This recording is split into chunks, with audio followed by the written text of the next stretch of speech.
Hello and good afternoon. सभी को नमस्ते। सभी का सादर वेलकम है अ, हमारे आखिरी दिन के आखिरी सत्र में। आज 3 दिन से बने हुए हैं साझा संसाधनों पर हो रही इस सामुदायिक सम्मेलन पे 2024 के। आशा करती हूँ कि आप सभी ने जो भी सत्र पहले अटेंड किए हैं वो आपके लिए अच्छे रहे होंगे। और इस सत्र में भी हम बहुत सारी बातचीत ऐसी कर पाएंगे जो आपके लिए अ, आपके समुदाय के लिए इम्पोर्टेंट रहेंगी। हम मेरा नाम निष्ठा है। मैं एफईएस से जुड़ी हूँ और मेरे साथ कुछ और साथी भी हैं आज। आज के सत्र में हम मेनली हिंदी में बात करेंगे। इंग्लिश में मैं थोड़ा बीच में ट्रांसलेट करूंगी और हमारे साथ जो साथी जुड़े हैं उनके साथ के फैसिलिटेटर्स हमको हिंदी में या चाहे तो इंग्लिश में भी ट्रांसलेट करने में मदद करेंगे। मेरे साथ यहाँ की टीम में कुछ लोग जुड़े हैं, मैं उनको इंट्रोड्यूस एक बार जल्दी से कर देती हूँ। हमारे साथ आज यहाँ सारा, मरीना, अरुणा, शिवांगी, राकेश और इंद्रानी जुड़े हैं। आज का जो सत्र है वो जैव विविधता और साझा संसाधनों के ऊपर है। Today's session is based on the theme commons and biodiversity. इससे पहले कि हम आगे बढ़े, एक बार पिछले दिनों में हमने क्या किया है, क्या बात की है और कहाँ कहाँ हमने बातें, एक बार छोटी झलक देख लेते हैं। A small glimpse of how the last 2 days have been. We'll just take a quick look.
तो ये एक झलक थी पिछले 2 दिन कैसे रहे हैं यहाँ साझा संसाधनों पर सामुदायिक सम्मेलन 2024 के लिए।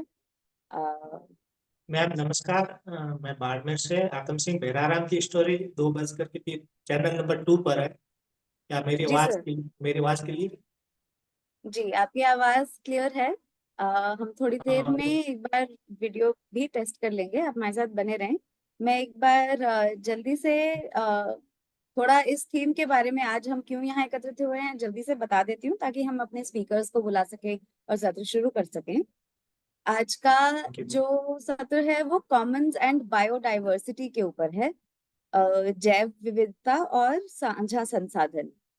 तो आप सभी अपने काम के और बहुत सालों के एक्सपीरियंस से जानते होंगे कि साझा संसाधन में बायोडाइवर्सिटी फलती फूलती है और हम सभी के वातावरण के लिए, हम सभी की जिंदगियों के लिए एक बहुत ही महत्वपूर्ण हिस्सा प्ले करती है।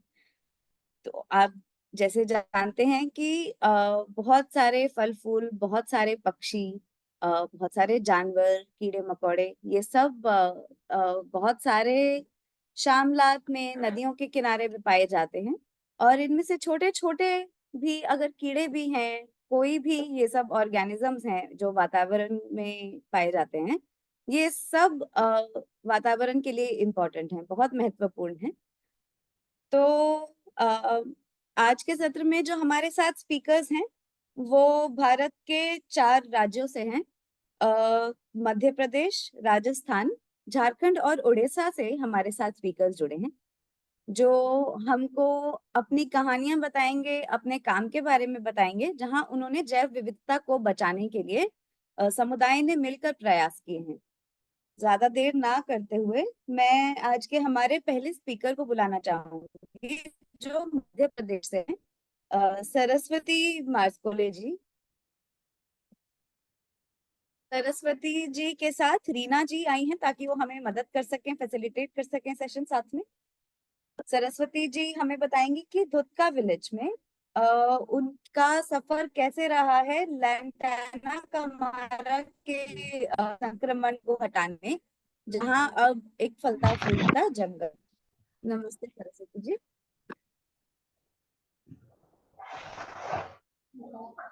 नमस्ते जी। नमस्ते मैम। मैं मध्य प्रदेश मंडला जिला के कापराजर से हूँ। मेरा नाम है सरस्वती मस्कोले जी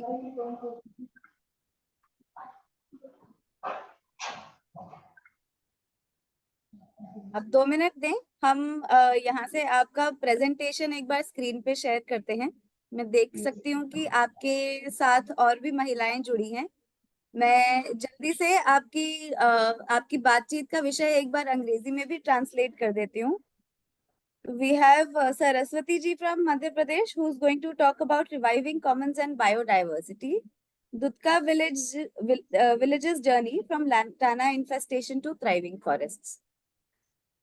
जी सरस्वती जी बताएं।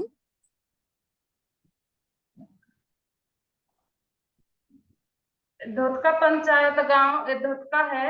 वहाँ पे एक सामुदायिक प्लाट है। वहाँ पर ललताना से घिरा हुआ था पूरा जंगल। वो कान्हा नेशनल पार्क है, जो उसके कान्हा नेशनल पार्क के बॉर्डर के किनारे से लगा है। धोतका पंचायत, वो छोटा सा गांव है धोतका। वहाँ का सामुदायिक जमीन में पूरा ललताना से घिरा हुआ था।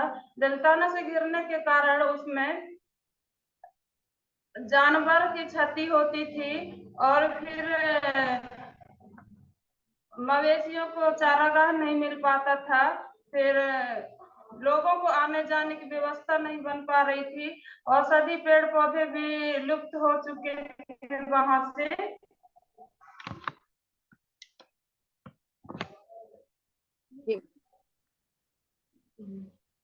फिर वहां से धीरे धीरे प्रयास करते करते ग्रामीणों ने वहां मतलब इधर उधर आते जाते समय वहां से देखे कि सामुदायिक जमीन में ललताना से भरा हुआ था। इसको हम कैसे निकालें और इसका सफाई कैसे करें। ललताना सफाई ना होने के कारण उधर जो फसल के समय में उधर पूरा फसल का नुकसान होता था।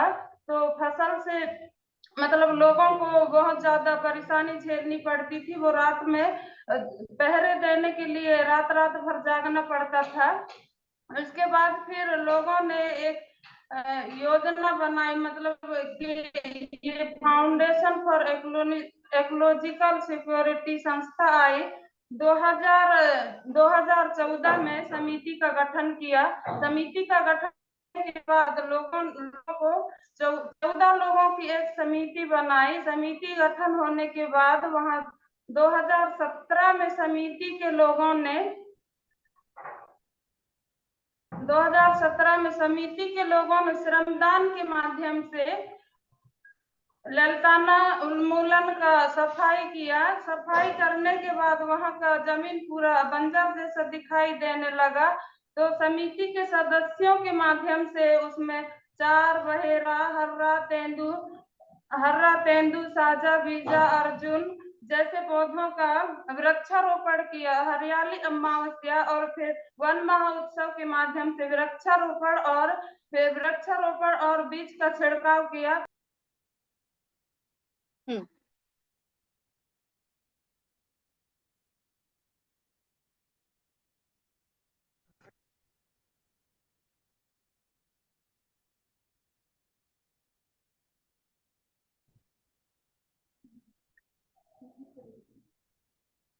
सरस्वती जी औसत हैं पेड़ हमारे साथ? पौधे भी जी वहां दिखने लगे। वो ललताना सफाई होने के बाद वहां चार चिरौंदी, फिर तेंदू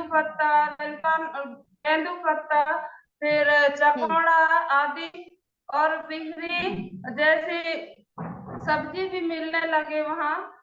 उसके बाद फिर ललताना सफाई होने के कारण लोगों को आने जाने की सुविधा बन गई। आने जाने की सुविधा होने के साथ साथ फिर वहां मवेशियों का चारागाह भी बन गया, और फिर वहां से औषधि पौधे भी, औषधि जड़ी बूटी मिलने लगा वहां से। फिर उसके बाद औषधि जड़ी बूटी से मतलब डॉक्टर के पास ना ले जाने से वहां सर्दी, खांसी, जुकाम जैसी बीमारियों के लिए औषधि जड़ी बूटियां मिले। फिर मवेशी के लिए चारा।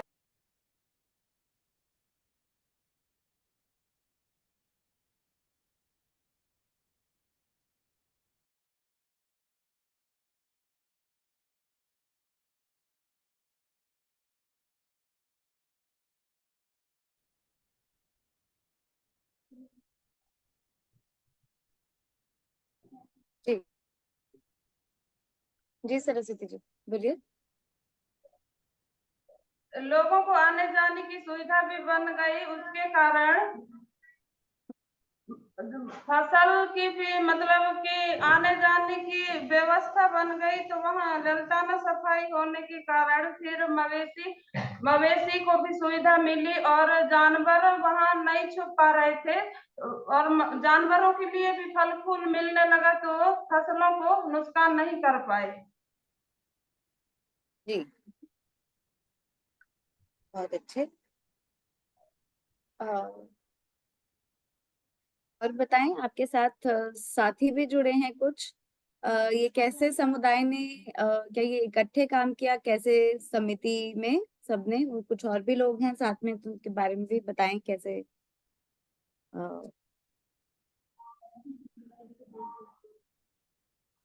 और समिति के महिलाएं साथ आपके साथ मिलकर रही? मैम, जैसे कि हम लोग वहाँ समिति में बातचीत किए। जैसे हमारे संस्था के माध्यम से हमें कुछ पैसे नहीं मिल पाए, तो हम समिति के माध्यम से श्रमदान के रूप में वहाँ का काम किए। ललताना सफाई का जो हमें को वहाँ आना जाना करना है। समिति संस्था के लोग तो नहीं आएंगे, सब गांव के ही लोग वहाँ के देख रेख किए, और फिर वो जंगल की देख रेख करने के लिए वहाँ कुछ नियम कानून बनाए। अच्छा, वो नियम कानून के बारे में कुछ बता सकते हैं? जी मैम, नियम कानून ने ये बनाए कि जो गांव के लोग हैं वो वहां से ईंधन जैसे लकड़ी ला सकते हैं, चारा ला सकते हैं। अगर किसी गांव के लोग वहां आए तो उनके लिए मतलब समिति के लोग निगरानी करते हैं कि गांव के अलावा दूसरे गांव के लोग वहां का लकड़ी या घास कुछ नहीं ले पाए, उसके लिए नियम है।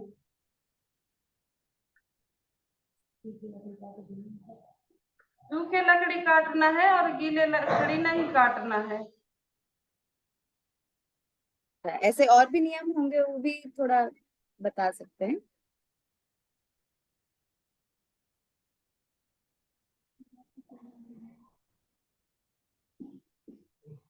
आपके साथ में रीना जी भी बैठे होंगे, तो वो भी अगर इसका जी जी कुछ और बताना चाहें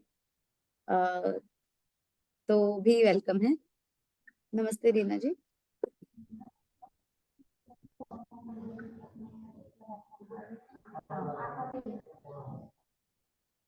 इसमें एक नियम और मतलब समिति में बनाया गया था कि जो खाली जमीन पड़ी है, हमने जैसे लड़काना सफाई किया, तो एक तो हमारे जानवरों को जो कॉम्पिटिशन को चारा मिलेगा, दूसरा हम उसमें वृक्षारोपण भी करवाएं। जैसे हरियाली अमावस्या होती है तो कुछ जंगल के बीज इकट्ठा करते हैं, तो उसका उपचार करके फिर उसको भी जंगल का भी छिड़काव करते हैं, किसी को लगाना है या पौधा लगाते हैं उसको देख रेख भी करती हैं, ताकि वो हमारा जो जंगल है वो बहुत अच्छा सुरक्षित रहे और हमारे सामुदायिक जमीन में जो चारा निकलते हैं वो हमारे मवेशी को अच्छी तरीके से मिल सके।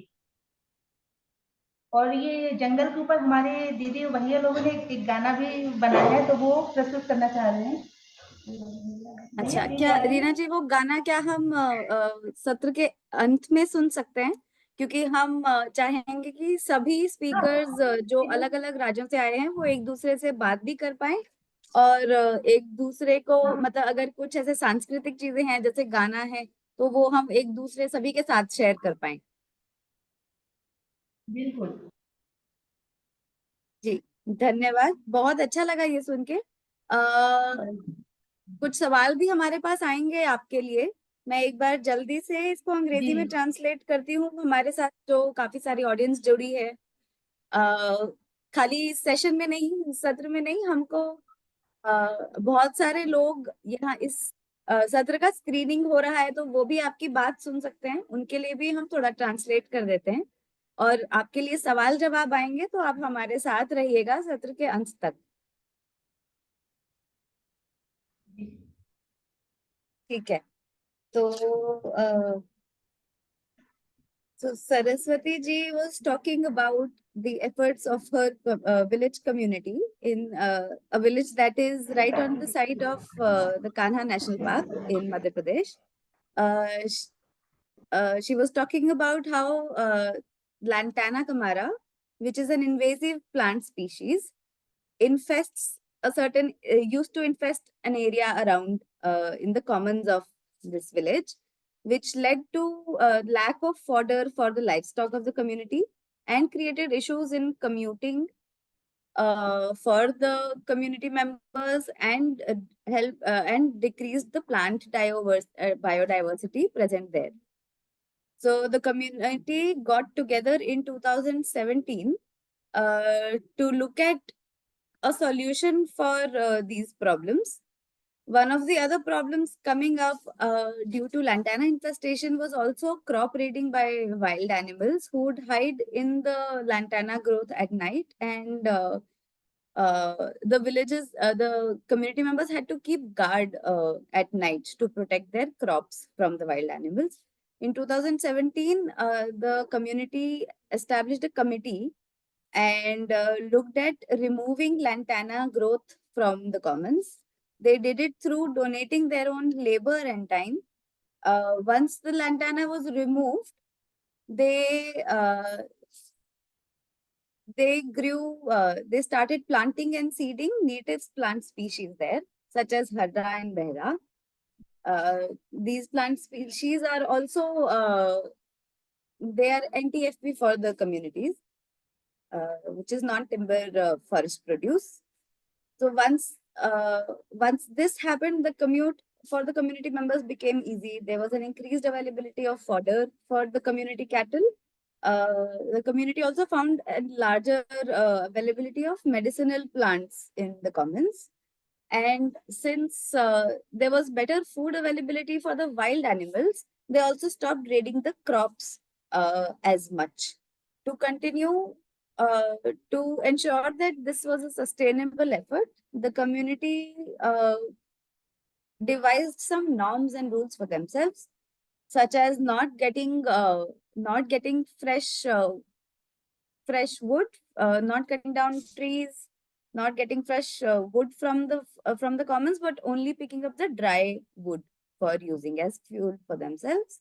They also undertook planting and seeding during festivals and otherwise in forests to ensure that the forests were thriving. If you have any comments or any questions for the community members, they'll be with us till the end of the session. You can please share them with us in the chat or raise hand, and we'd be able to share them with the community members. We have one incoming question that we can take right away, in fact. Saraswati ji, आपके लिए एक सवाल है, क्या आप वो अभी जवाब दे पाएंगे उसका? सर एक पूछना चाह रहे हैं कि क्या कान्हा के पास रहने वाले सारे गांव के लोग मिलते हैं? अगर वो आपस में मिलते हैं तो वो कब कब मिलते हैं? कान्हा पार्क तो थोड़ा वहां से दूर है मैम, लेकिन वहां के मतलब कान्हा के बॉर्डर से ही लगा हुआ है वो धुतका गांव, तो मतलब कभी कभी जैसे मिलना होता है। अच्छा, तो आपके आसपास के गांव के लोग मिलते हैं क्या? जी, तो कितनी बार मिलते होंगे, कितनी दफा मिलते जैसे हैं? मड़ई मेला हो गया मैम, अभी का समय मड़ई मेला का है, तो जिसमें मतलब आना जाना लगा रहता है लोगों का, तो उसमें मिलना जुलना हो जाता है। अच्छा, हाँ तो जब आप मिलते हैं तो क्या इन सभी चीजों पे भी बात होती है, आपके जंगल जी के मैम। बारे में? जी, अच्छा, बाकी गांव के लोगों से क्या बातचीत होती है लैंटाना को हटाने के बारे में, या अभी अब लैंटाना अगर कम है तो जंगल के बारे में? मैम जैसे ललताना के विषय में गांव के लोगों से बातचीत होगी, तो गांव के लोगों से हम लोग पूछेंगे कि ललताना सफाई से आपका क्या फायदा हुआ है, तो लोगों का कहना यही रहता है कि ललताना सफाई से हमारे मवेशी का मतलब चारागाह बन गया, फिर फसलों में नुकसान ही नहीं हो रही है, आने जाने की सुविधा बन गई, फिर औषधि जड़ी बूटी मिलने लगी, और फिर लोगों को जैसे रोजगार जैसा मिल गया, महुआ हो गया, फिर आंवला हो गया, चकोड़ा हो गया, ये सारी चीजें वो उस जंगल से मिल पा रहा है, इसलिए लोगों के साथ ये बातचीत करने से यही मतलब सलाह मिलती है। जलाऊ लकड़ी भी मिलती है मैम वहां से। ठीक ठीक है, बहुत धन्यवाद सरस्वती जी। हम थैंक यू अभी मैम। वापस आएंगे आपके पास कुछ और सवाल लेके, आप हमारे साथ बने रहिएगा। बहुत अच्छा लगा आपसे बात करके। मैं देख पा रही हूँ कि और भी बहुत सारी महिलाएं जुड़ी हैं, सभी को नमस्ते। नमस्ते, आप साथ में रहिएगा। आप सभी और कुछ कहना चाहें तो प्लीज कहें, और सत्र के अंत में फिर हम वो गाना भी सुन सकते हैं।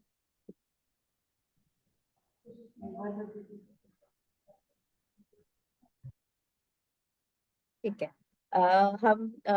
so this was Saraswati ji just summing up what she said again, that they do meet people from other villages around them often, and when they do, if they talk about the commons or the forest, it is often about the kind of impact they've seen after they've reduced lantana.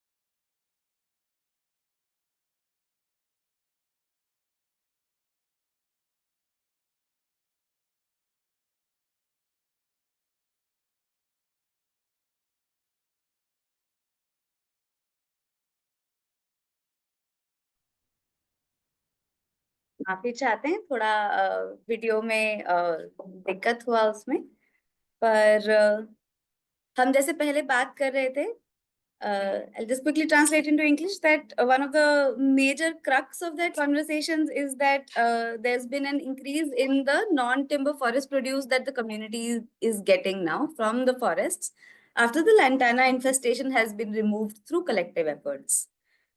We can move towards the other speakers, and please keep your questions coming through the chat box. Do raise hands. We'll take all of them together. And will also हम बाद में चाहेंगे कि समुदाय भी आपस में एक दूसरे से बात कर सकें, तो आप हमारे साथ बने रहिए। हमारी अगली प्रेजेंटेशन है भेरा राम जी की। वो राजस्थान से हमारे साथ जुड़े हैं हकम सिंह जी के साथ, और वो बताएंगे कि कैसे उनके समुदाय ने जो सामूहिक प्रयास किए हैं उससे उनके कॉमन्स में एक हरित क्रांति आई है। भेरा राम जी, नमस्ते। नमस्ते, हरि प्रणाम मैम। आवाज आ रही है मेरी?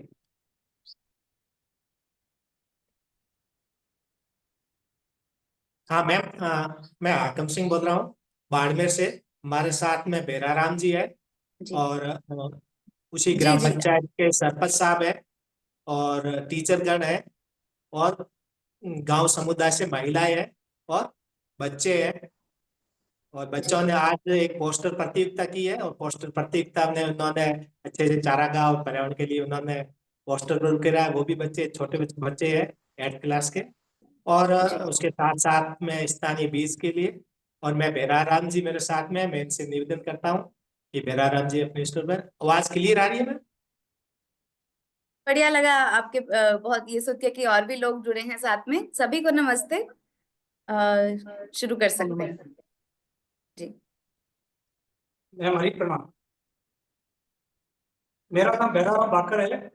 जी मैं बाड़मेर जिले में इंद्री गांव का निवासी हूँ। ये राजस्थान का पश्चिमी इलाका है।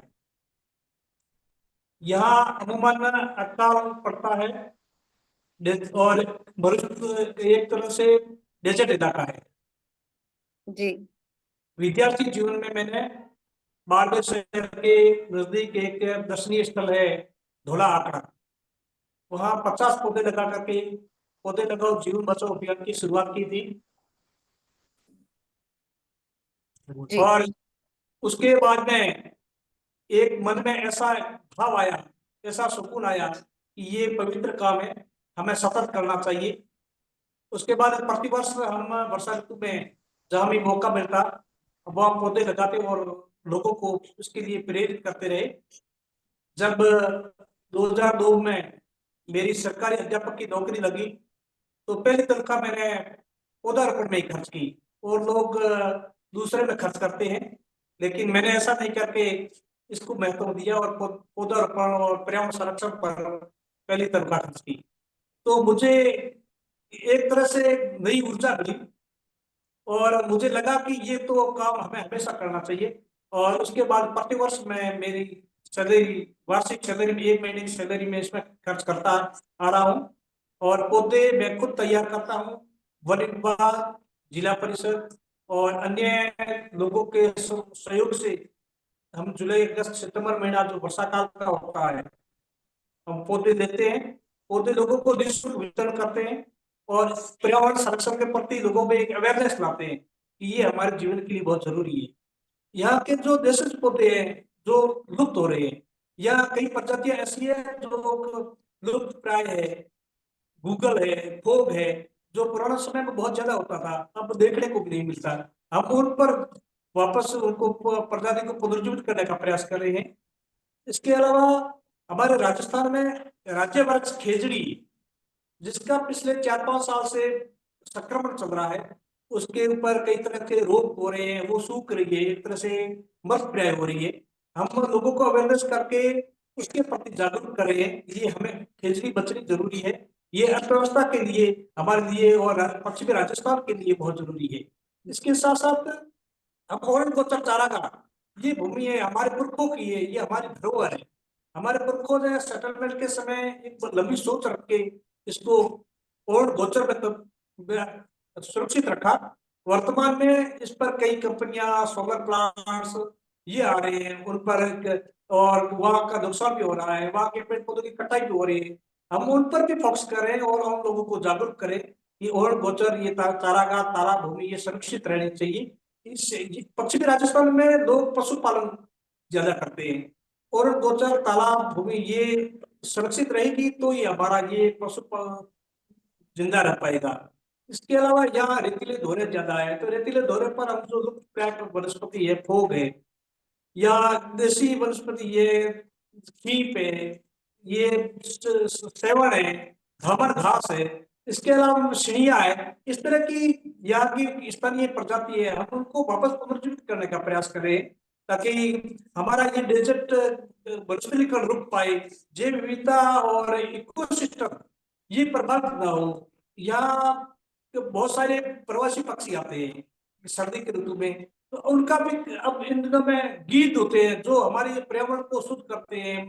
मृत प्राय पशुओं को वो खा करके हमारे पर्यावरण को शुद्ध करते हैं, लेकिन इन दिनों पिछले कई वर्षों से वो गिद्ध भी यहाँ लुप्त होते जा रहे हैं, इन्होंने ये स्थान छोड़ दिया है। हम ये प्रयास करें कि या वो जो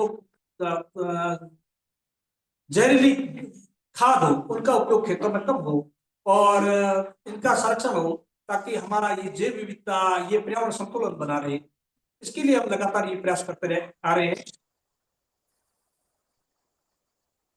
जी, आप एक बार ये भी बता सकते हैं कि समुदाय साथ में कैसे जुड़ा है, क्या कुछ दिक्कतें आई और कैसे अभी इकट्ठे सब? जी हाँ, हम इसके लिए जब मौका मिलता है तब हम पर्यावरण जन चेतना यात्रा निकालते हैं। पर्यावरण जन चेतना यात्रा में हम गांव-गांव जाते हैं, लोगों को इकट्ठा करते हैं और उनके साथ में पर्यावरण संबंधित बात करते हैं, उनको समझाते हैं इसके बारे में, तो लोगों में एक तरह से नई जागरूकता आई है। और 2 साल पिछले कोरोना चला था, उसमें तो लोगों ने प्रकृति के साथ जीना सिखा दिया है। कोविड के समय हमने पाया कि आयुर्वेदिक जो पौधे हैं, गिलोय, अश्वगंधा, कालबेग, तुलसी, इस तरह के हमने काढ़ा पिया और घर का जो शुद्ध खाना खाया तो हम स्वस्थ रहे। और जहाँ अस्पताल गए वहाँ तो हाल बेहाल हुए और हमें हमारे परिवार के, हमारे रिश्तेदार, उनकी हमें वो बॉडी भी नहीं मिली। तो ये महसूस हुआ कि हमें प्रकृति के साथ जीना होगा, प्रकृति से जो मिलने वाली हमें औषधीय आयुर्वेदिक पौधे हैं उनको लेकर के हमें इसका अवेयरनेस करना होगा। 2021 में हमने एक औषधीय पेड़ होता सहजन, जिसके 1.5 लाख पौधे बाड़मेर जिले, पश्चिमी राजस्थान का एक बाड़मेर जिला है, या स्कूलों में और जागरूक लोगों के घर में हमने रोपण करवाया। और औषधीय पेड़ सहजन में इतनी ताकत होती है कि छोटी मोटी 300 बीमारियां रोकने की ताकत रखता है। तो वो लोग उसको समझने लगे, उन्होंने अपने घरों में ऊर्जा में लगाया और उनका दैनिक जीवन में उपयोग करना शुरू किया, तो उनमें एक नई जागरूकता पैदा हुई। इसके साथ साथ जी, तो क्या कोई समिति भी है वहां पे जो पर्यावरण के बारे में बात हाँ, करती हम है? लोग ग्राम सभा में कैसे क्या कुछ बात की जाती है, उस पे भी थोड़ा प्रकाश डाल सकते हैं? हमने एक कमेटियां बना रखी है जिला स्तर पर, ब्लॉक स्तर पर, गांव स्तर पर। अब जो जागरूक लोग हैं, जो पर्यावरण के प्रति रुचि रखते हैं, जो इसके ऊपर काम करना चाहते हैं, हम सभी निस्वार्थ भाव से काम करते हैं, निःशुल्क काम करते हैं। और इससे क्या होता है कि चैनल बड़ा होता है कि जिसमें वन विभाग का भी सहयोग रहता है, जिला परिषद का भी सहयोग रहता है, या कुछ कंपनियां है केयर वेदांता, उनका भी सहयोग रहता है। शिक्षा विभाग बहुत बड़ा महकमा है, उसमें जो टीचर्स लोग हैं, स्टूडेंट्स हैं, उनका भी रहता है। हम विद्यालय में एक स्टूडेंट एक्शन फॉर एनवायरनमेंट चलाते हैं, जिसमें बालिकाओं का बड़ा हम सहयोग लेते हैं, बड़ी स्कूलों में, कॉलेजों में, क्योंकि बालिकाएं वो घर का काम भी संभाल सकती है, वो कार्य के प्रति थोड़ी ज्यादा जिम्मेदार होती है। तो वो आयुर्वेदिक पौधे हो या जैसे घर में सब्जियों के पौधे हो या फल के पौधे हो, या जो उन पौधों को हम वितरण करते देते हैं, तो वो अच्छी तरह से उनका कवर करती है और उनका वो अच्छा रिजल्ट मिलता है। जी, तो आपके साथ कुछ महिलाएं भी जुड़ी हैं, क्या वो भी कुछ कहना चाहेंगी? तो आप बताइएगा उनका कैसे योगदान रहता है, क्योंकि वो भी उनका भी काफी वक्त जाता है आसपास से पानी, लकड़ी, वो सब लाने में और सब मैनेज करने में। तो क्या वो भी कुछ कहना चाहेंगी? तो उनको भी प्लीज बुलाएं कैमरा के सामने। हम प्रयास कर रहे हैं, लेकिन हम क्या करते हैं कि जब तक ये जैसे पेड़ पौधे उनके बीज आने का समय होता है, तब ये हमारा सहयोग करती है बीज कलेक्ट कराने में, जैसे कुमट है, केजरी है, ये इसके अलावा ये एक सहजन है, इनके बीज हम कलेक्ट करते हैं, उन बीजों को सुखाते हैं और नए पौधे तैयार करने के लिए उनको प्रिपेयर करते हैं। वर्षा ऋतु आती है तब हम इनके सहयोग से, या वो महिलाएं समुदाय समूह बने हुए उनके द्वारा भी हम वितरण करते हैं, आंगनबाड़ी केंद्रों के द्वारा भी हम इनका सहयोग लेते हैं। तो ये और इसके अलावा सब्जियों के जो है पौधे या जैसे यहाँ के उनका भी लेते हैं, वो भी इसमें हेल्प करती है और लोगों को, छोटे छोटे बच्चों को, परिवारों को जिसको इसके प्रति जागरूक करते हैं और इनका हमें मदद मिलती है। जी, बहुत बढ़िया। आपके साथ हकम सिंह जी भी हैं, तो जी, क्या आप भी कुछ ऐड करना चाहेंगे? या औरतें अगर सर कुछ बताना चाहें तो हमको बहुत अच्छा लगेगा अगर वो भी हमसे बात करें, तो आप बताइएगा। सर आवाज में थोड़ा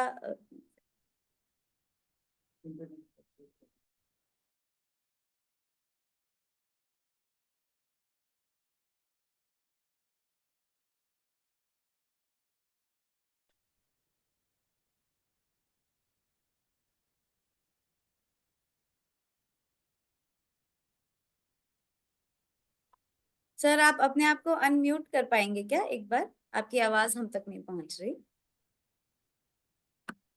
हाँ, आवाज आ रही? जी, अब आ रही है। तो यहाँ पर सरपंच साहब है और गाँव के अंदर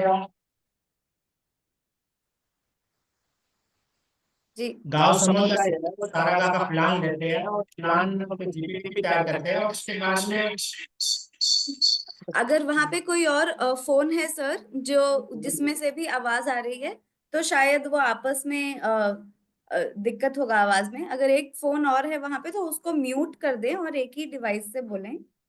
हाँ, अब हो गया?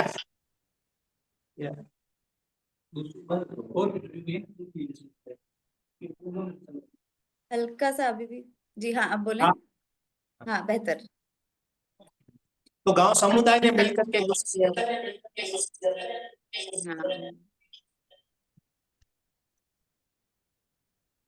हाँ, गांव समुदाय ने मिलकर के जी, सभी तो यहाँ के स्थानीय बीज है, बाकी सब यहाँ के स्थानीय बीज है। उन बीज को मौसम के अनुसार इकट्ठा किया जाता है और इकट्ठा करने के बाद में वही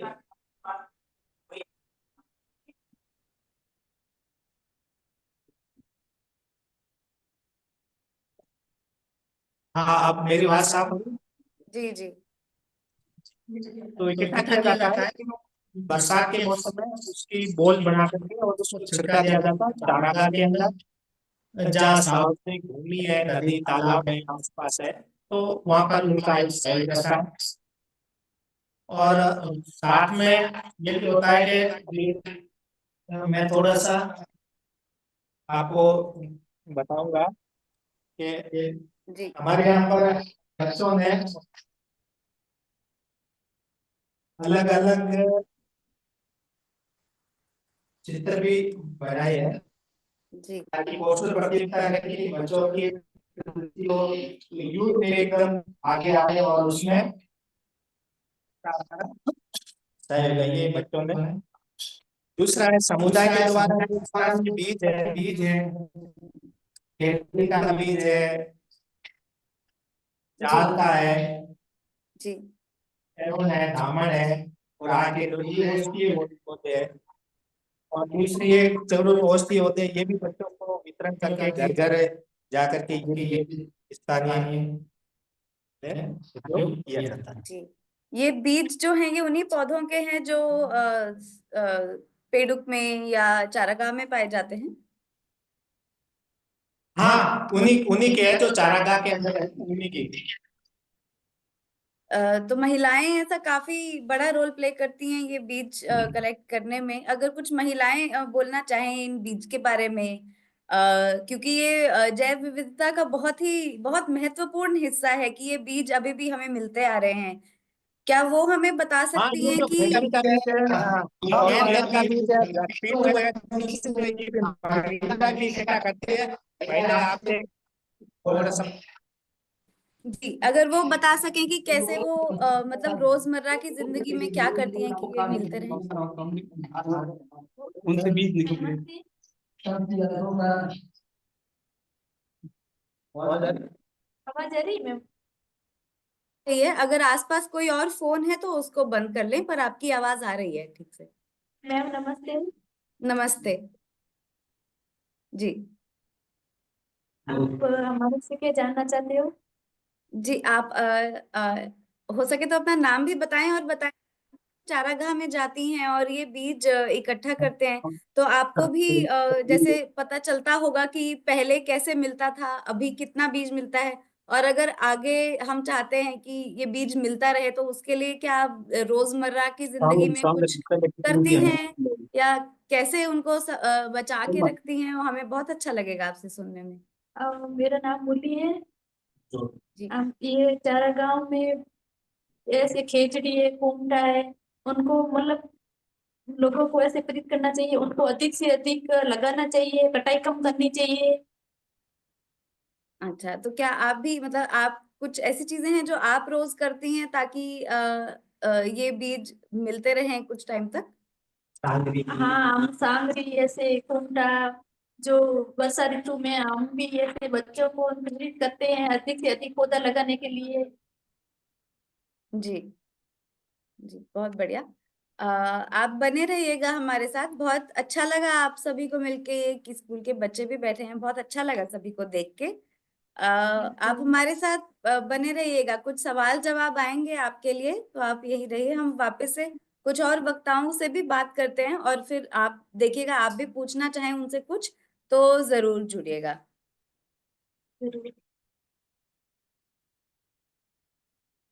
थैंक यू। जी मैं जल्दी से अंग्रेजी में ट्रांसलेट कर देती हूँ और उसके बाद हम अपने अगले वक्ता के पास चलेंगे। तो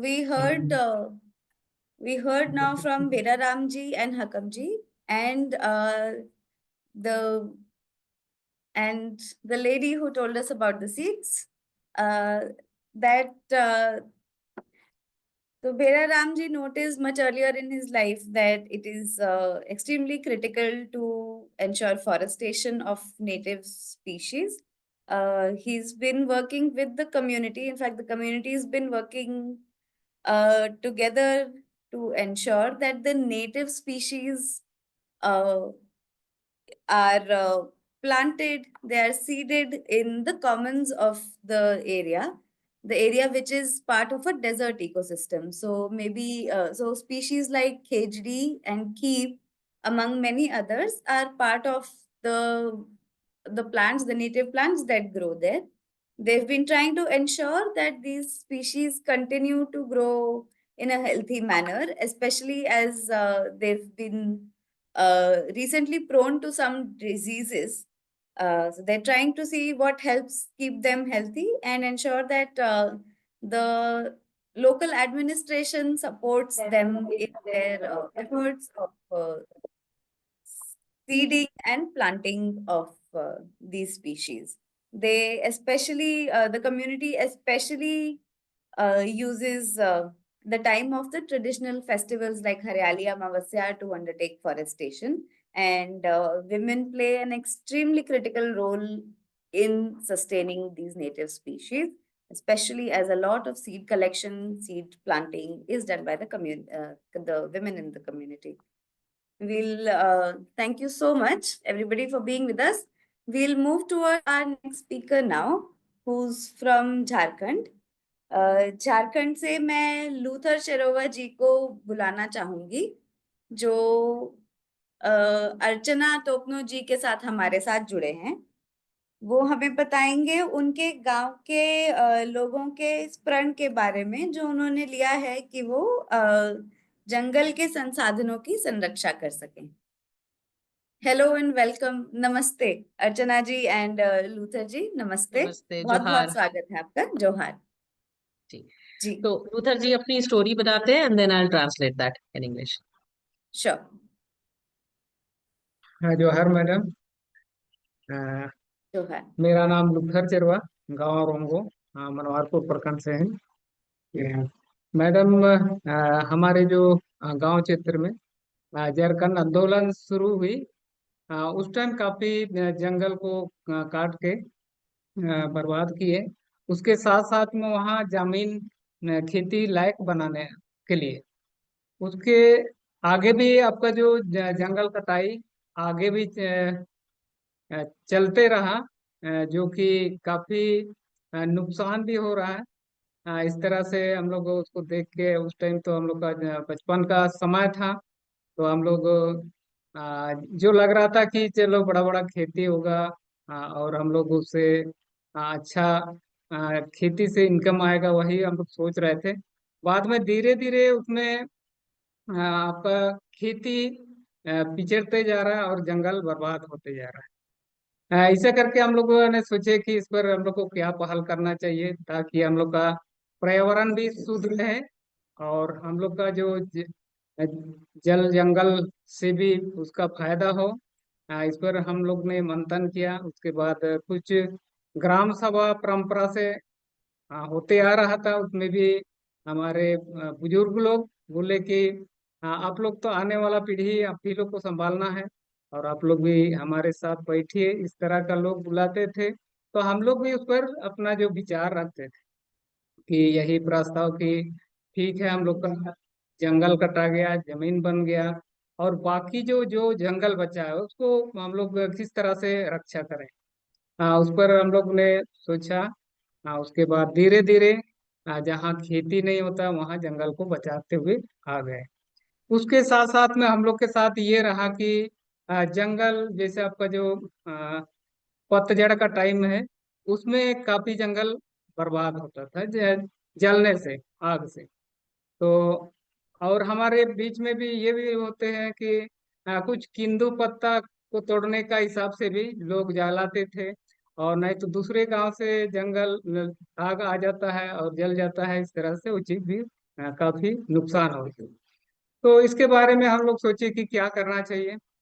तो हम लोग उसका जो आ, हम लोग का गांव का जो जंगल है, जंगल का जो सीमाना परंपरा रीति रिवाज का हिसाब से उसको हम लोग आपका साफ करने लगे, आपका 10 फीट का हिसाब से, ताकि एक दूसरे जंगल है उधर जलेगा तो हम लोग का जंगल को ना पहुंचे।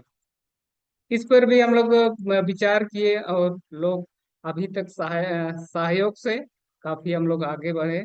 और अभी उसके साथ साथ में हमारे पहले 2010 आसपास में हमको वन अधिकार समिति के अध्यक्ष बनाए, और लोग मीटिंग में बुलाते थे तो काफी सहयोग करते थे। और अभी भी जो वीर दिसुम अगुआ में, उसमें भी हम ही को पुनर्गठन करके अध्यक्ष बना दिए। तो इस तरह से अभी का जो पहल है हम लोग करते हुए आ रहे हैं। तो उसके बाद हम लोग उसके पहले भी ये चीज कि हमारे गांव से प्रखंड कार्यालय तक आने के लिए रास्ता ही नहीं था। तो हमारे बुजुर्ग लोग भी वो लोग के साथ बैठकी किए, और हम लोग ये निर्णय लिए कि चलिए हम लोग आने जाने के लिए, बच्चों को स्कूल पढ़ाई के लिए, इलाज के लिए, और प्रखंड कार्यालय जाने के लिए भी काफी दिक्कत होता है, तो क्या करना चाहिए। तो उस पर यही निर्णय हुआ कि श्रमदान से हम लोग करेंगे। तो इस तरह से फिर हम लोग अपना सुबह तो हम लोग घर में खा के जाते हैं, फिर आपका जो 12 बजे चाहे लौटने का टाइम में एक एक पाव चावल भी संग्रह हम लोग करते थे कि चलिए 2 4 को हम लोग छोड़ देते हैं जहाँ पानी मिलता है वहाँ, और उधर से लौटने के बाद जो भी नाश्ता रूप में हम लोग फिर खा के घर अपना चले जाते, तो उसका श्रमदान करते थे। इस तरह से काफी अभी तक प्रयास किए। तो प्रयास करने के बाद अभी रोड भी सरकार की ओर से शुरू हो गई। तो इस उस यम है आपका जो जंगल जो हम लोग जलने से बचाए, उसके साथ साथ में काफी अ, मवेशियों को जंगल हम लोग लेके जाते हैं। जंगल लेके जाते हैं तो उधर से लाते हैं, कहीं कहीं पानी का सुविधा नहीं है। पानी बारिश होती है बहाव के चल जाता है। तो उस पर भी हम लोग ने मंथन किया कि क्या करना चाहिए उन लोग को पीने के लिए। तो उस पर हम लोग ने 4 तालाब जंगल में श्रमदान से ये बनाए, और वो तालाब अभी भी जीर्णोद्धार में है, चल रही है। इस तरह से उस पर भी काफी सहयोग हमारे गांव के लोगों का रहा। इस तरह से। और अभी इसी ये जो फिलहाल जो भी हम लोग अपना जो जंगल के बारे में समुदाय को लेके कि जितना हमारे गांव से काट के हम लोग को बर्बाद नहीं करते, दूसरे गांव से लोग आते हैं और दूसरे गांव के लोग वो जंगल को काट के लेके जाते हैं।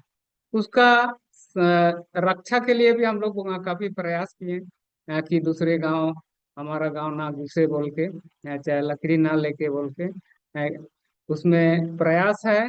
और हम लोग उस चीज को भी रोक लगाते हैं मीटिंग करके, और अपना अपना टोली में उसका जो अ, निगरानी हम लोग करते हैं, और उसमें भी अ, बहुत हद तक सफलता हम लोग को मिले।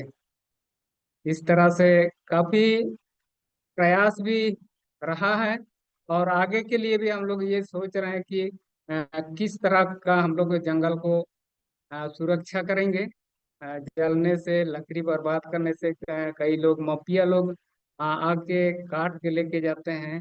उस पर भी हम लोग सोचते हैं कि कैसा काम हो। तो हम लोग फिर भी हमारे जो समिति बना है, समिति के सदस्य लोग बैठकी बुलाते हैं, तो उन लोग भी बैठकी में आते हैं और उसका पालन हम लोग प्रयास करते हैं और करते जा रहे हैं। बहुत यही बढ़िया। है। और मैडम जी मैडम नहीं बताइए जी। इस तरह से जंगल में जो जलता है उसमें जीव जंतु हैं और जड़ी बूटी हैं। दूसरा चीज है आपका जो मोर, राष्ट्रीय पक्षी हम लोग जिसको कहते हैं, वो लोग अंडा देते हैं।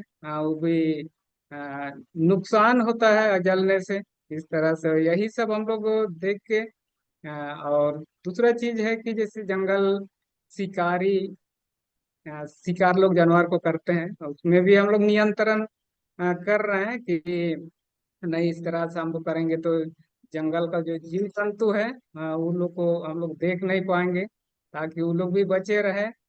उस पर भी साल में 1 या 2 बार हम लोग करते हैं।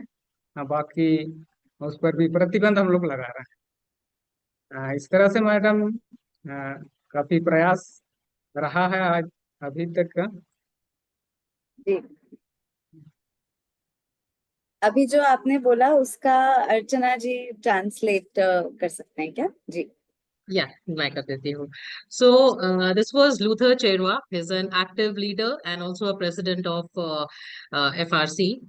So he comes from a village called as Rongo, which is in Manoharpur block of West Singhbum district in Jharkhand. So this village has a dense forest. It's surrounded by dense forest. So he talked about the issues long back. I mean, when he was quite young, he discussed about the issues of depletion of trees, even the natural resources, slaying of wild animals, loss of flora and fauna. And in addition to that, the concern of forest fires, which was taking place during this season of Mahua, when Mahua picking was done. And then he narrated about the local governance system, the traditional governance system of Gram Sabha, how they came together. It was already there. It's a quite, I mean, they're quite strengthened. So he took leadership in motivating the Gram Sabha about taking actions on all the problems, and how did Gram Sabha, come out with different norms, guidelines for mitigating these challenges. Starting with it, he talked about the forest fires issue, which was done basically to, you know, so that all the dried leaves, when it's get burnt, it becomes easier to pick up the mahua fruit. So what they decided is that instead of doing that, he talked about cleaning basically there's a traditional forest boundary. So how the cleaning was done, natural, what you could say, a barrier was created around the forest boundaries, so that if the fire is being, that forest fires are happening in the neighboring area, at least it doesn't get spread to their own forest areas. And also they even suggested the all the villagers that they should rather than burning these dried leaves, they should focus on cleaning the dried leaves before the mahua season, so that when they go for picking up this mahua, the area is clear and they can easily pick it up. This is one of the things that he did. And because of this forest fires, even those small indigenous plants and even local mushrooms, they were also getting destroyed because it wasn't a feasible ecosystem for these species to grow. So once this forest fire was stopped, so all the indigenous, these mushrooms and everything was growing, which actually added to the income of this community. And then he talked about the issue of road, where they did voluntarily contributed the labor. They gave Shramdan. It was a voluntary contribution of the villagers for making these roads. And then there was again when they used to take the animals to the forest areas. So there were no source of water for the animals to drink water. So this again through the Shramdan concept, which the traditional Gram Sabha have been doing for quite long time, actually dug 4 ponds in the forest areas. So this he mentioned. So all these actually are actually helping in rejuvenating the flora and fauna of the forest areas. And then he also talked about they have actually controlled the hunting which was taking place in the community. So they have actually managed it now. They have ensured that at least it will be done only 2 times in a year and in a very restricted manner. Certain guidelines have been developed. If those things are not followed, they penalize the community for that. So this is again also have come under control. And then he even mentioned about the reformation of the Forest Right Committee has been done recently. So even in the earlier time, he was the president. Even now, he has been unanimously made the president of that committee. So they are working towards the claim generation for community forest right. This is under process. The election time was going on. So now the code of conduct is over. So they'll soon be submitting their papers in the department. And he had good vision of because since young he has been since it's his own village, it's his own community, so he has got a lot of passion and vision to protect and preserve the forest, and he's also motivating the youths and other fellow villagers in doing so. And so far so good, he's getting all the support from the community. Yeah, thank you. That sounds lovely, अर्चना. बहुत धन्यवाद Luther जी, आपने इतने अच्छे से हमें बताया अपने प्रयासों के बारे में. मुझे बहुत ही इंटरेस्टिंग लगा ये, बहुत अच्छा लगा ये जान के कि मतलब आपके शायद समुदाय की प्रथाएं रहती हैं हंटिंग की, तो उनको साल में कैसे आप 1 या 2 बार तक सीमित करके आप जंगल को बचाने के बारे में खुद भी सोच रहे हैं और अपने समुदाय के साथ मिलके युवाओं को भी बता रहे हैं. तो अगर आप इन प्रथाओं के बारे में कुछ बता सकें कि जैसे लाइक अर्चना यू मेंशन की हंटिंग को लेके भी कुछ नॉर्म्स और रेगुलेशंस बनाए हैं, अगर उनको भी थोड़ा सा आप और डिटेल में बताना चाहें तो हमारे पास वक्त है, तो आप बता तो सकते थोड़ा हैं. सा जानना वही चाह रहे हैं कि जो आप लोग बोले ना शिकार को प्रतिबंध जो किए हैं, थोड़ा उसमें रुकाव लाए हैं, तो क्या क्या नियम रखे हैं, क्यों सोचे ये करने के लिए? उसमें मैडम हम लोग यही सोचे हैं कि जैसे हम लोग किताब वगैरह में तो बहुत कुछ जीव जंतु जानवर दिखने को मिलता है, लेकिन आंखों से दिखने को नहीं मिलता है अभी भी. हमारे हमारे छोटे बच्चे जो हैं वो लोग कभी बोलते हैं कि हाथी एक्चुअली कैसे होते हैं. तो इस तरह से सवाल भी कुछ ना कुछ आता है. तो धीरे धीरे ये चीज लुप्त हो जा रहा है. लुप्त हो जा रहा है. पहले हमारे जो तोता वो भी काफी देखने को मिलता था, मोर होते हैं वो भी देखने को मिलता था जाते वक्त आते वक्त जंगल में गुजरते समय. लेकिन वो अभी धीरे धीरे खत्म होते जा रहा है. यही चीज को लेके हम लोग प्रयास कर रहे हैं कि आने वाला पीढ़ी भी वो जीव जंतु को देख पाए.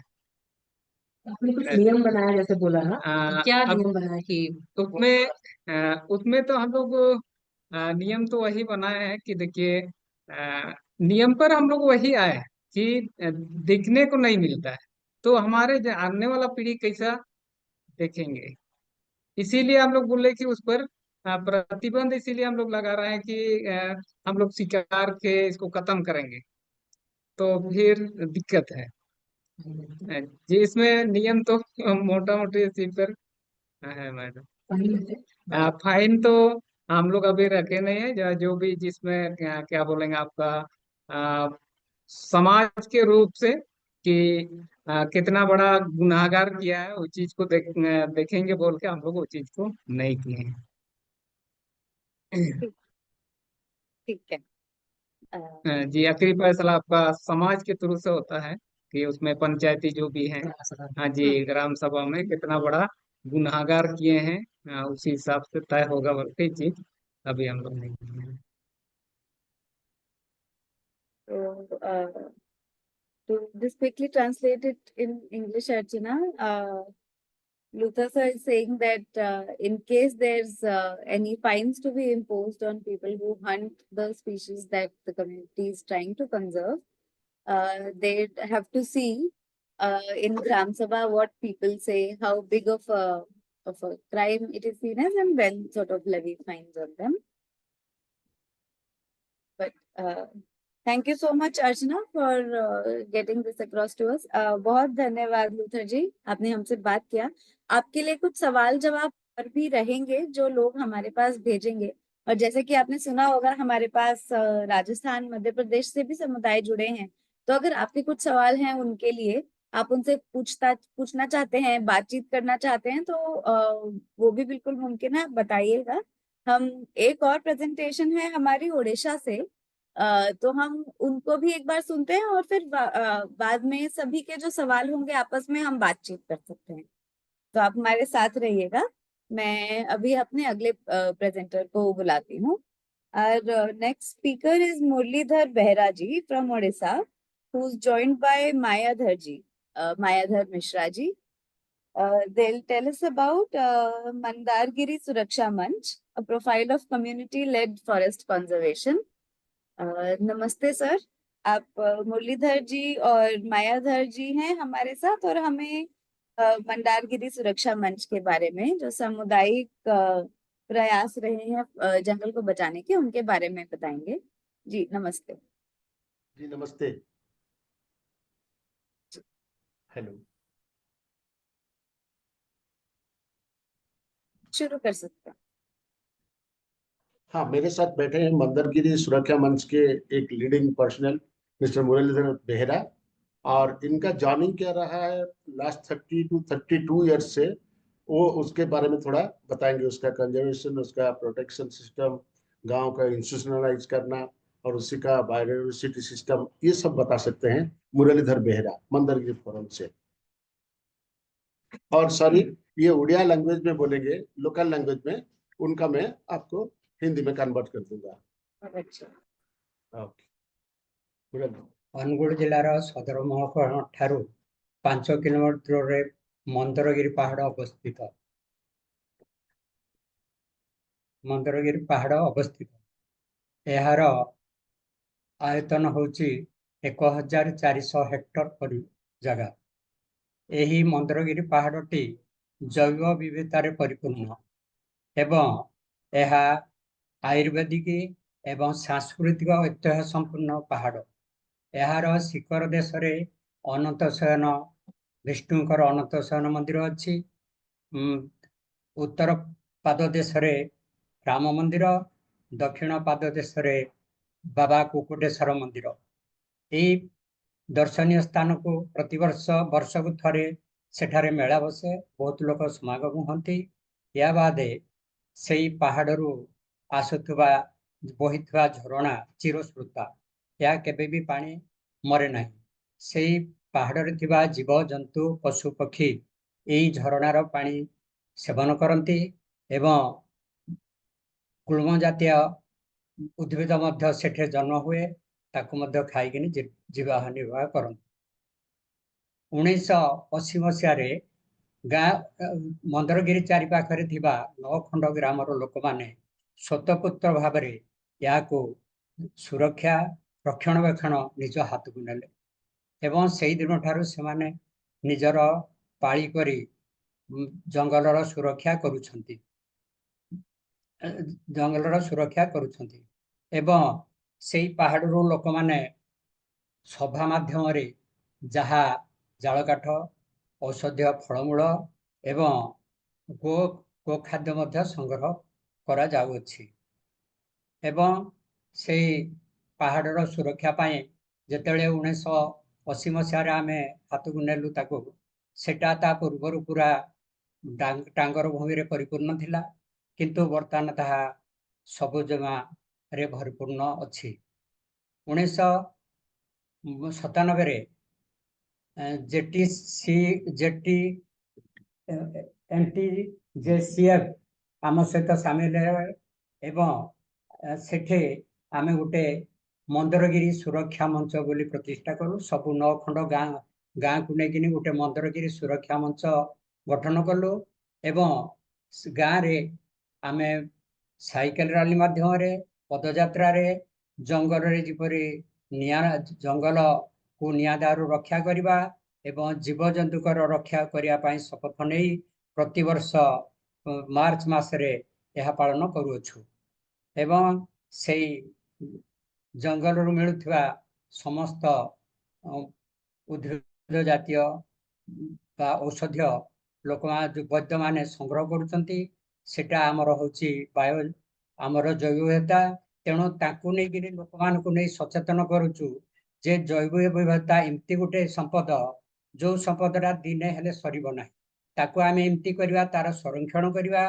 ଦୀର୍ଘସ୍ଥାୟୀ ବ୍ୟବହାର କରିବା ଏବଂ ଯାହା ସେଥିରୁ ଲାଭ ମିଳିବ ତାକୁ ସମସ୍ତେ ବାଣ୍ଟି ସମସ୍ତେ ନେବା ଏଇ ହିସାବରେ ଆମେ ଜୈବ ବିବିଧତାର ସୁରକ୍ଷା କରି ଆସୁଅଛୁ ଏବଂ ଚଳିତ ଏଇ 2024 ମସିହାରେ ଆମ ପଞ୍ଚାୟତ ଏଇ ଜୈବ ବିବିଧତା ଇଏ ଉପରେ ଆମକୁ ପ୍ରକୃତି ମିତ୍ର ଆୱାର୍ଡ ମଧ୍ୟ ମିଳିଅଛି ସେଥିପାଇଁ ଆମେ ଆମ ଏରିଆରେ ବହୁତ ହାତୀ ଉପଦ୍ରବ କରୁଛି ହାତୀର ପ୍ରଧାନ ଖାଦ୍ୟ ହେଲା ତାଳ ତେଣୁ ଚଳିତ ବର୍ଷ ଆମେ 5000 ତାଳ ଫଳ ନେଇକିନି ଜଙ୍ଗଲରେ ବିକ୍ଷିପ୍ତ କରିଛୁ ସେଇ ତାଳ ଯଦି ଭବିଷ୍ୟତରେ ବଡ଼ ହବ ହାତୀମାନେ ଆଉ ଗ୍ରାମାମୁଖୀ ନ ହୋଇ ସେଇ ଜଙ୍ଗଲ ଭିତରେ ହିଁ ତାଳ ଖାଇ ରହିଯିବେ ତେଣୁ ସବୁ ବର୍ଷ ଏହିପରି ଆମେ ୟାକୁ ଚାଲୁ ରଖିବୁ ବୋଲି ଲୋକମାନଙ୍କ ଭିତରେ ମିଟିଂ କରି ଆମେ କରିଛୁ ଏବଂ ଆସନ୍ତା ବର୍ଷ ମଧ୍ୟ ଆହୁରି ୟାର ପରିମାଣ ବଢ଼େଇବୁ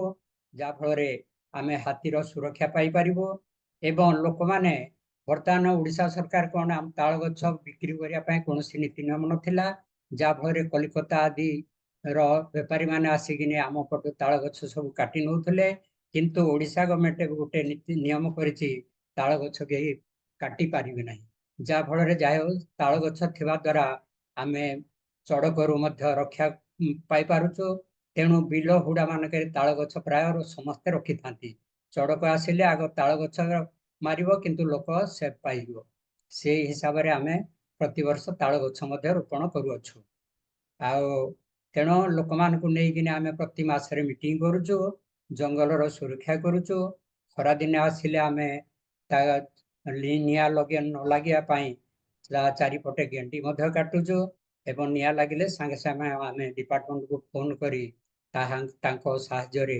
ଜଙ୍ଗଲ ନିଆଁ ମଧ୍ୟ ନିର୍ବାପିତ କରୁଅଛୁ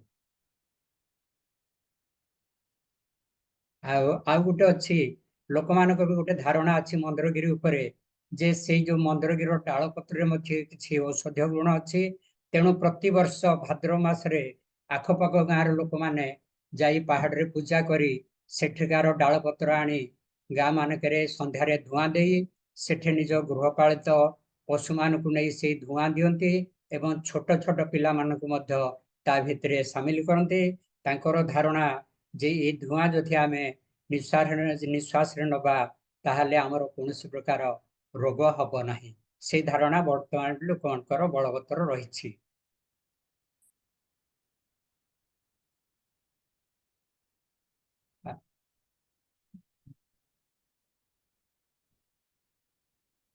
अच्छा लगा आपके प्रयासों के बारे में सुन के ये मुरलीधर सर ने हमें बताया तो मायाधर जी, आप एक बार इसको हिंदी में इंग्लिश में कैसे भी ट्रांसलेट करना चाहेंगे एक बार? Yes ma'am. जी। एक्चुअली मंदरगिरी एक स्पॉट है जहाँ पे नियर टू टाउनशिप या सिटी एरिया है, तो उसी को सुरक्षा और संरक्षण देने उसको सुरक्षा और संरक्षण देने के लिए पहले से कुछ व्यवस्था नहीं था। तो बहुत सारे लोग उसके ऊपर जैसे अटैक, जैसे कोयल उड़ लेना, हंटिंग करना, बहुत सारे पेड़ का वो काट लेना, ऐसे करके पूरा विचित्र अवस्था में रखे थे। तो इन्होंने 1980 में कुछ गांव लोगों ने बैठ के उसको शुरू किया कि उसको कंजर्व किया जाए। तो उसको चलते चलते धीरे धीरे धीरे 98 से लेके आहिस्ता आहिस्ता आगे चलते चलते 97 तक ये national tree guards cooperative federation जो चल रहा था इस प्रोजेक्ट अनुगुल में, उन्हीं के साथ जोड़ के उन्हीं के साथ बैठ के एक मंदरगिरी सुरक्षा मंच बनाया गया। तो जिसमें 9 गांव करीब करीब 1400 हेक्टेयर एरिया को कंजर्व करना शुरू किए। तो उसमें उन लोगों ने शुरू करने का प्रावधान वही था कि उनको जलावन लकड़ी चाहिए, मेडिसिनल प्लांट चाहिए, उनको पत्ते चाहिए, उनको फल मूल चाहिए, ये सब उनके जहन में आ गया था। तो उसको लेते हुए जब इन्होंने शुरुआत किए, तो शुरुआती से 9 गांव इकट्ठे बैठ के जब शुरुआत करने के बाद उसको पहले बहुत नीति नियम रखे कि गांव में एक बार बैठेंगे, मीटिंग करेंगे, फिर हमारा 9 गांव सराउंडिंग जो है उनके साथ जाएंगे। और सबसे बड़ी बात बोले कि इसको रखने कंजर्व करने का और एक बड़ा था मुद्दा कि एक लोकल हेरिटेज है वो, जो कि आगा नेक्स्ट लिगेसी को वो भेंट दे सके कि हम लोग इसको रखे हैं, हमारे जो पीढ़ी दूसरे जनरेशन आ रहे हैं उसको हम लोग सस्टेनेबल यूज में मैनेज करके उसको बचा के रखें। इनको जानकारी हो गया था बहुत सारे मीटिंग करके बैठ के और सब लोगों को प्रावधान करके, बहुत सारे स्टेक होल्डर्स में है, लिटरेट लर्नेड पर्सन है, रिटायर्ड प्रोफेसर लोग हैं, ये लोग सब बैठ के शुरू किए नहीं, हम लोग उसको कंजर्व करेंगे तो हमारा बायोडाइवर्सिटी ठीक रहेगा, हमारा बायोमास हमको थोड़ा अच्छा मिलेगा, और उससे हमारा क्या है, पानी का हमको बहुत आसान से मिल जाएगा जो ग्राउंड वाटर वाला है। और बोल रहे थे सर कि उसमें जो पेरिनल सोर्स है नाला का, वो नाला 3 नाला उसी के आजू बाजू में ऊपर से चलता है, जो कि 2 नाला पेरिनल है, साल भर उसमें रहता है पानी, और आसपास पानी का संसाधन भी बहुत बढ़िया है उनको। तो उसको आगे चलते हुए प्रोटेक्शन करने के लिए, फॉरेस्ट फायर से बचाने के लिए मीटिंग करते हैं, साइकिल रैली करते हैं, पदयात्रा करते हैं, और गांव में जाके प्लाकार्ड लग के लोगों से बात करते हैं, और बहुत सारे लोग इकट्ठे हो गए। अभी 9 गांव से लगभग हमारा 1500 के फैमिली के आसपास 1500 से 1700 फैमिली उसमें जुड़े हुए हैं उसको प्रोटेक्शन करने के लिए। तो धीरे धीरे जब 97 में मंदिर की सुरक्षा मंच बनाया, उसमें फॉरेस्ट डिपार्टमेंट के साथ मिलकर भी अभी 9 VSS वन सुरक्षा समिति इन लोगों ने बना चुके हैं।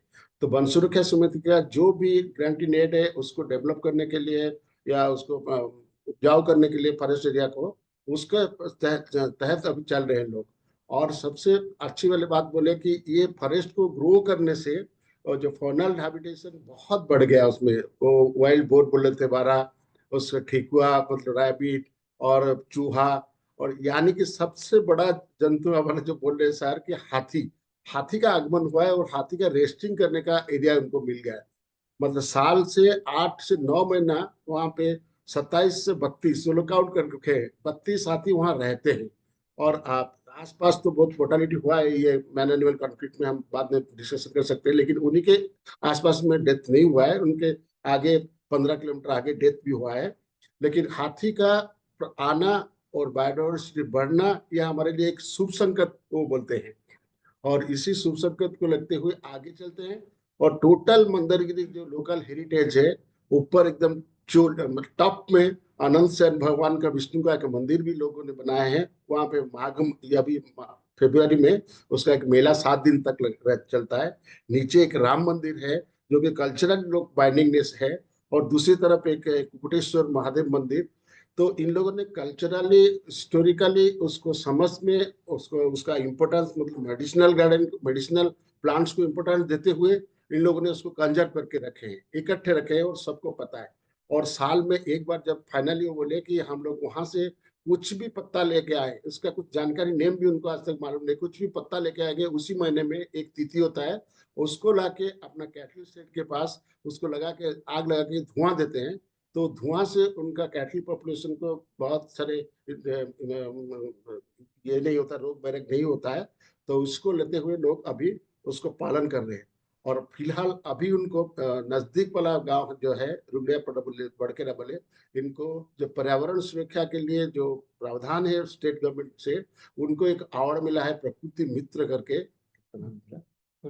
20,000 रुपए के साथ एक मानपत्र मिला था।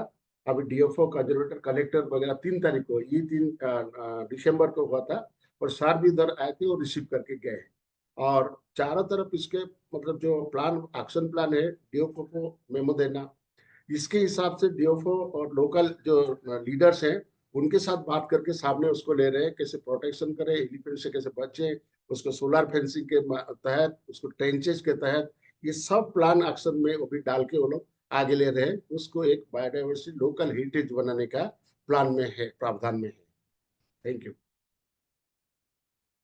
बहुत धन्यवाद मायाधर जी ये ट्रांसलेट करने के लिए। और बहुत ही खुशी हुई मुझे से जान के कि मुरलीधर सर को प्रकृति मित्र अवार्ड मिला है। खूब बधाई सर, बहुत ही अच्छी बात है। और मुझे और बहुत थोड़ा जी एक मिनट, जी सॉरी, जी एक छोड़ दिया हिस्सा वाला जी। पाम ट्री कंजर्वेशन के लिए उनके मन में एक चीज है, जो पाम ट्री मतलब यहाँ पे लोकल, ये लाइटनिंग प्रोन एरिया है अनुगुल, तो ज्यादातर ये जो मानसून के बाद, मानसून के माध्यम में बहुत सारे लाइटनिंग होता है और काफी मोर्टालिटी रहता है अनुगुल में। तो इन्होंने पाम ट्री को अपनाया अपने पास, और लोकली उनको जो यूथ है उनको साथ में लेके मंदिर की चारों तरफ 5,000 पाम नट्स इन्होंने इस जुलाई अगस्त में उसको प्लांट किए हैं।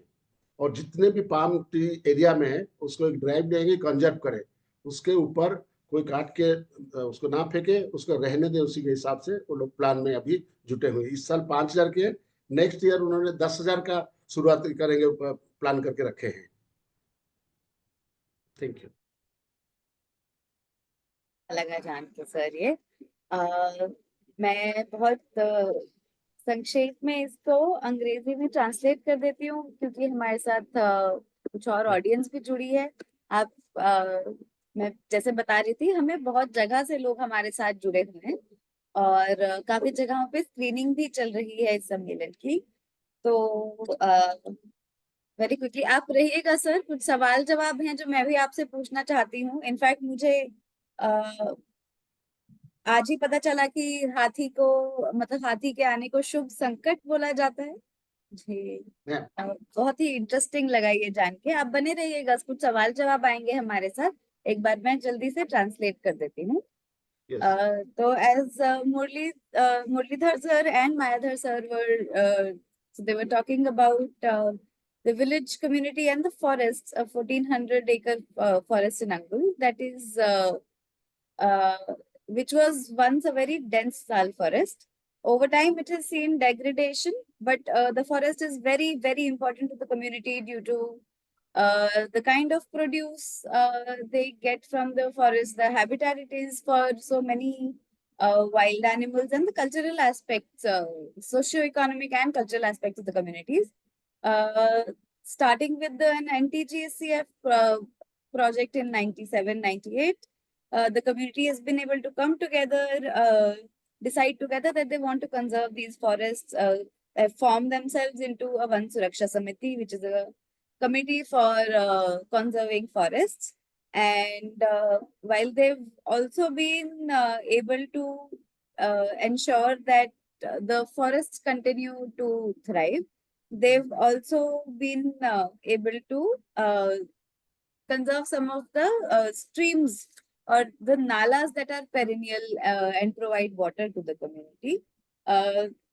Through the collective efforts of the community, they've seen some wildlife come back to the forest as well, especially the elephants, the small animals like rabbits, and the big animals like elephants, which is known as a fortunate danger in the community.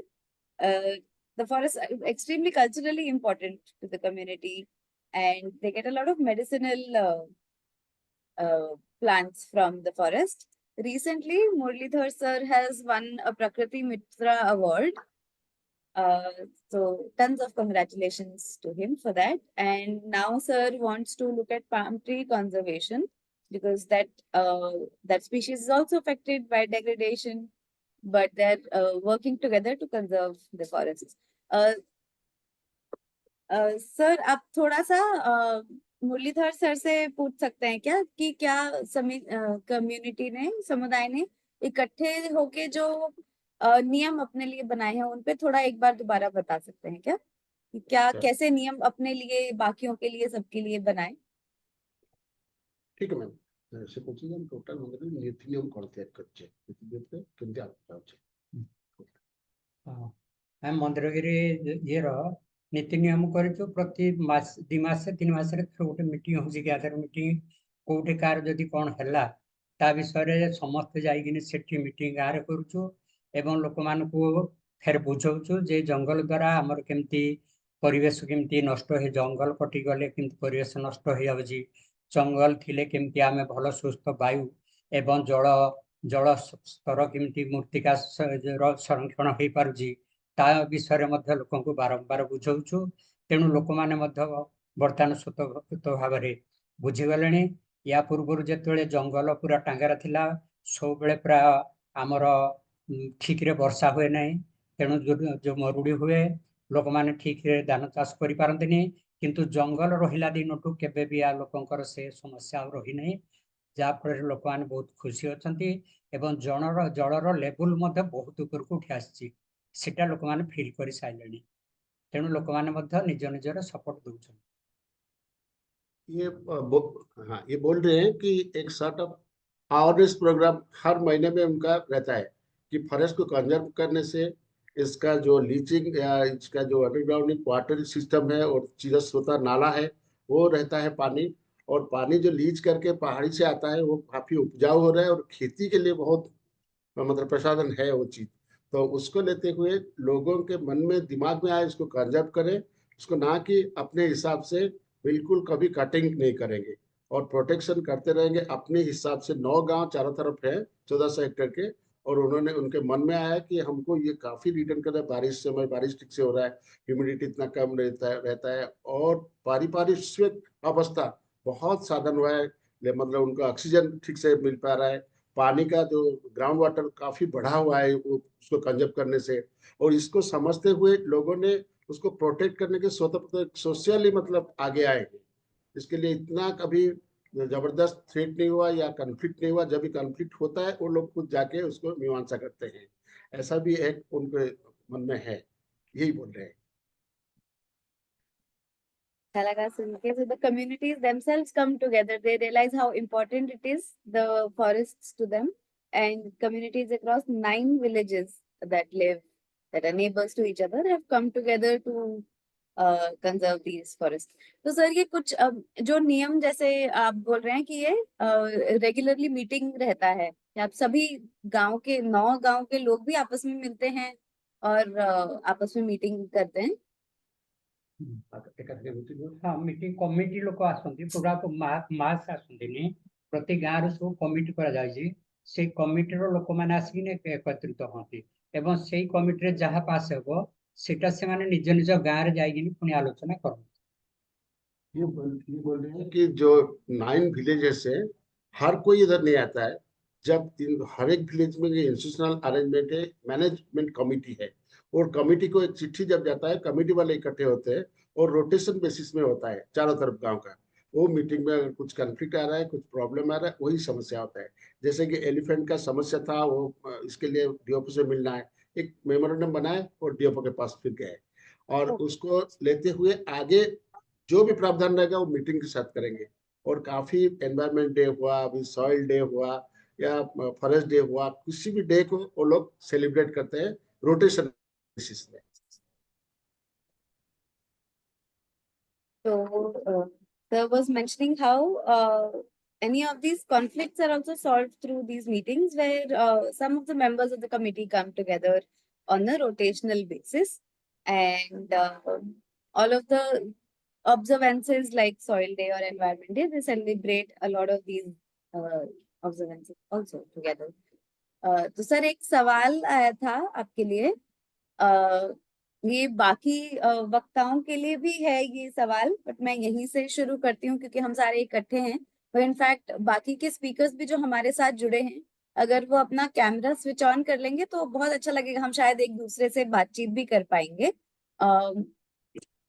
तो sir, ये सवाल एक आया था कि आप और सभी स्पीकर्स जो यहाँ हैं वो कैसे युवाओं को और जोड़ने की कोशिश कर रहे हैं, कैसे देख रहे हैं कि जो बच्चे हैं, जो जवान लोग हैं गांव में, आसपास में, समुदाय में, वो भी इसमें रुचि रखें। और जो आप लोग समझ रहे हैं, आपकी जो काफी टाइम से ट्रेडिशनली आप समझ रहे हैं कि हाँ ये ऐसे करना है अगर इसको, जंगल को बचाना है, तो बच्चों तक वो कैसे पहुंचा रहे हैं और बच्चों की क्या रुचि है इस विषय में?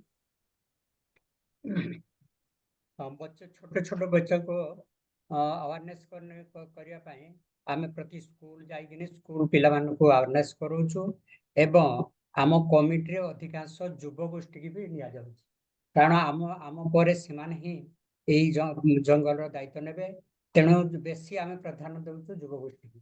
तापर छोट छोट पिला मानकु स्कूल अप टू मैट्रिक बा कॉलेज पर्यंत स्कूल जाइकिनि पिला मानकु मध्ये अवेयरनेस आमे करूछु। उन्होंने बोला कि स्कूल में प्रोग्राम करते हैं, अभी 5 मिनट का कैंपेन किए थे, स्कूल में मीटिंग करते हैं और वहाँ समझाते हैं बच्चों को कि ये रहने से कैसा था। पाम ट्री रहता है, पक्षियों का घोंसला भी रहता है, पाम ट्री रहता है, लाइटनिंग प्रोन रहता है, पाम फॉरेस्ट का, पाम सीड्स को, मतलब पाम फल को हाथी भी खा सकता है। तो वहाँ ये सब लोगों को समझा रहे हैं और ज्यादातर अभी एक प्रावधान किए हैं चारों 9 गांव में कि युवाओं को कमेटी में लाएं।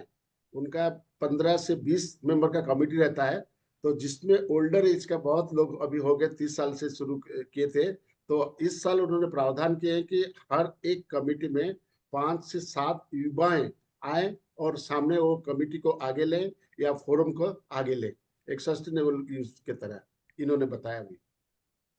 बहुत अच्छा तरीका है सर, बहुत बधाई। क्या और भी कुछ स्पीकर्स हमें बताना चाहेंगे कि वो अपने अपने क्षेत्र में, अपने समुदाय में कैसे? जी जी जी, नमस्ते जी। जी। मैंने आपको पहले ही बताया था कि हम विद्यालयों में जाते हैं और safe student action for environment चलाते हैं। जी तो जब कॉलेज या बड़ी स्कूलें हैं, उनके बच्चों में पर्यावरण के संरक्षण के प्रति और ओरण भूतल, तालाब, सामर्थी, इनके प्रति उनको ये जन जागरण अभियान चलाते हैं, उनको समझाते हैं। तो उनमें एक नई जिम्मेदारी के साथ एक उनमें वो बच्चों को ऊर्जा भी होती है और वो शुरू से ही बच्चे ऐसा सीख लेते हैं इनके प्रति। तो वो जब बड़े होंगे तो उनमें और जिम्मेदारी बढ़ जाएगी और वो हमारी आने वाली पीढ़ी को भी इसके बारे में अवेयरनेस कर पाएंगे। तो ये हमारा जो पश्चिमी राजस्थान का डेजर्ट इलाका है, हम इन विद्यालयों में जाते हैं, संगोष्ठी करते हैं बच्चों में, इनके प्रतियोगिता कराते हैं और बच्चों को जब पौधे हाथ में देते हैं, वो पौधे लेकर के बच्चे एक तरह से खुशनुमा महसूस करते हैं और वो फिर हम उनका फीडबैक देखते हैं वापस 3 महीने में, 6 महीने में, 1 साल में कि हमने पौधे दिए, उनका क्या स्थिति है। तो बच्चों में एक कंपेयरिंग भाव हो जाता है कि मेरा पौधा ऐसा हो गया है, मैं और पौधे लगाऊंगा। हम जन्मदिन है या विद्यालय में प्रवेशोत्सव चलता है या पुरखों की पुण्यतिथि है, उन पर भी हम पौधे डोनेट करते हैं, जिससे हम दूसरा खर्चा नहीं करते। लोगों को कहते हैं कि अपनी आय का कुछ हिस्सा हम पौधारोपण, पर्यावरण संरक्षण पर खर्च करें, ताकि हमारी आने वाली पीढ़ी और सृष्टि को स्वच्छ वायु मिल सके और वो एक आनंदित जीवन जी सके। जी, बहुत बढ़िया। और भी स्पीकर्स हैं हमारे साथ, सरस्वती जी। जी, आप हाँ जी, अर्चना जी, हाँ, बताएं। यस, जो कम्युनिटी में होता है, मतलब यहाँ पर तो नहीं हुआ है, बट जनरली जो वर्ल्ड फूड डे होता है 16 अक्टूबर को, तो वो उस दिन से ना कैंपेन शुरू की जाती है गांव में, और खास करके बच्चों और युवाओं के साथ, जहां पर देखा जाए इंडिजीनियस फूड जो है धीरे धीरे वो लुप्त होते जा रहे हैं। तो उसके पूरे डिस्प्ले लगाया जाता है, सीड्स हो गए, जड़ी बूटी हो गए, जितने भी फल फूल हो गए जंगल से आते हैं, उसके पूरे डिस्प्ले किया जाता है। एक चर्चा किया जाता है कि क्या इंपॉर्टेंस है, क्योंकि बच्चे तो बिल्कुल समझ में नहीं आ रहा है, वो पैकेज फूड की तरफ जा रहे हैं। तो जंगल से जो खान पान है, कैसे फूड एंड न्यूट्रिशन सिक्योरिटी में हेल्प कर रहे हैं, पूरा डायलॉग ये रेगुलरली चलता है कम्युनिटी में। तो एक कहीं ना कहीं एक मोटिवेशन एंड सेंसिटाइजेशन स्टूडेंट के साथ होता है, so that when they grow big, they understand the importance की क्यों प्रोटेक्शन एंड प्रिजर्वेशन करना जरूरी है। This is how we do it in over here. बच्चों का रिस्पांस क्या रहता है इन एक्टिविटीज पे, वो भी आप बताना वेरी चाहेंगे? Active. We give them a task कि आप क्या जानते हैं, आपके आसपास में क्या चीज मिलता है, and just learn from your neighbors, families, elders कि क्या है, and they come and talk, share about these things with other children. तो एक एक्साइटमेंट बहुत होता है, and which is like, and बाद में teachers, like few schools we have seen कि टीचर्स इसको रेगुलरली प्रैक्टिस में लाए हैं कि this are like practical examples, not just theoretical पढ़ रहे हैं, which is like really helping the kids. बहुत ही अच्छे कि आप वहाँ के नेटिव खान पान के बारे में बच्चों को बता पा रहे हैं. उन्हें समझ अभी से आ जा रहा है कि एक तरीके का खाना जो हमारे माँ बाप हमेशा से खाते आए हैं वो ये भी है. सरस्वती जी, आप भी कुछ बताना चाहेंगे? वहाँ पे आप कैसे युवाओं को अपने साथ इन्वॉल्व करके अपने साथ लेके चलते हैं, उनको कैसे बताते हैं कि कैसे संरक्षण करना है? उन्होंने भी देखा होगा आपको लैंटाना हटाते हुए, तो उनसे आपकी क्या बातचीत रही हुई होगी, तो उसके बारे में कुछ बता सकते हैं क्या, रीना जी? लोगों के साथ ललताना हटाने के लिए हमने लोगों के साथ बातचीत की कि ललताना हटाने से मवेशी का चारागाह अच्छी तरह से बन जाएगा. फिर मतलब ईंधन वाली लकड़ी वहां से हमें प्राप्त होगा. फिर आने जाने की सुविधा बनी रहेगी. फिर वहां जानवर का मतलब रुकना नहीं होगा. ऐसा करके हमने समिति के लोगों के साथ बातचीत की है, गांव के लोगों के साथ चर्चा की है. बच्चों को पता है क्या इसके बारे में? बच्चे आपके साथ रहते हैं क्या जब आप ऐसे करते हैं? आने वाली पीढ़ी को कैसे बताते हैं आप इसके बारे में? जैसे हम स्कूल के बच्चों के साथ मैम, जैसे स्कूल में गए तो बाल दिवस के माध्यम से बच्चों के साथ पेड़ पौधे का चित्रकला के माध्यम से उनको पर्यावरण के बारे में समझाया. फिर पंछी गणना कराई मैम उनके साथ, और इस तरह से पर्यावरण का रख रखाव कैसे करना है उनके बारे में बच्चों के साथ बातचीत की.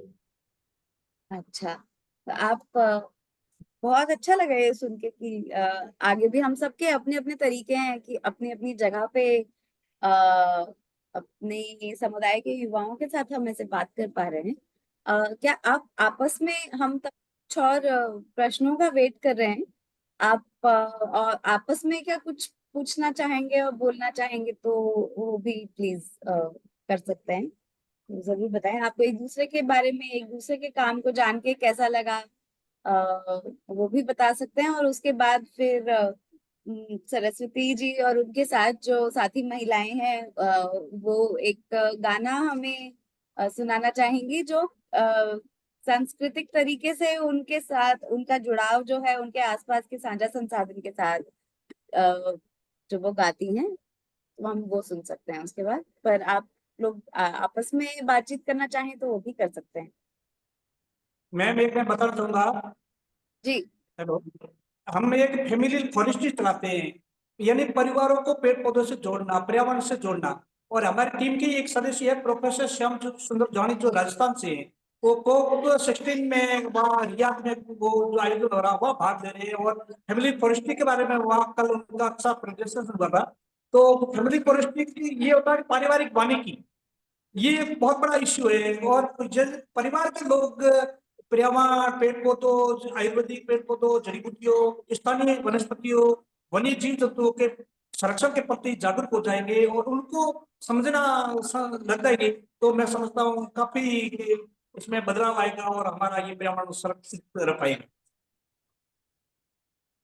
और बिल्कुल इसी बिल्कुल क्षेत्र सही में बात. जी जी. मैं थोड़ा ऐड कर रहा था. उसी क्षेत्र में, हमारे क्षेत्र में बच्चों हम्म. को एक ट्रेडिशनल इकोलॉजिकल नॉलेज गेन करने के लिए गांव का जो प्रधान है, गांव का जो आयुर्वेदिक संस्थान चलाते हैं गांव के अंदर है, उनको मतलब रिसोर्स पर्सन करके फिर बच्चों को ट्रांजेक्ट में से विजडम वॉक भी करवाते हैं.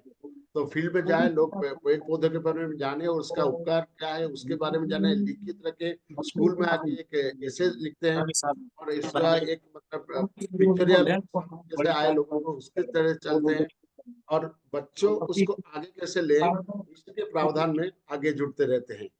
और ज्यादातर लोग इसको आगे लेने के लिए वो अपने पेरेंट्स को, अपने लोकल गार्डियंस को वो लोग जाके समझाते हैं कि हम लोग ये पढ़ाई किए, इसको एक तौर पे आगे लिए हैं. बहुत बढ़िया. और इसमें ज्यादातर रहता है जीबीबीसी के टाइम में, ग्रेट बैकयार्ड बर्ड काउंटिंग के समय बच्चों को लेके स्कूल में गांव में पेड़ के नीचे बैठ के 50 से 100 बच्चे को बैठा के फिर सब पक्षियों का हमारे पर्यावरण में क्या फायदा है, पर्यावरण के लिए कितना योगदान है, उसके लिए भी साल में 1 बार 2 बार उसको कंटिन्यू हम लोग करते हैं इस एरिया में। और काफी उसको लोग सराहनीय करते हैं और जानते हैं भी कि पक्षियों का हमारा कितना उपकारी है, इसको आगे लेके करते हैं।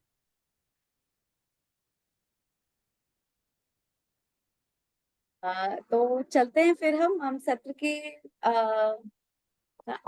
अंत करते हैं, पर हम उससे पहले एक बार सरस्वती जी का और उनके साथ आई महिलाओं का दी का हम गाना सुनना चाहेंगे, जो वो हमें सुनाना चाह रहे थे। बहुत टाइम से हम वेट कर रहे हैं कि हम यहाँ तक पहुंच सकें।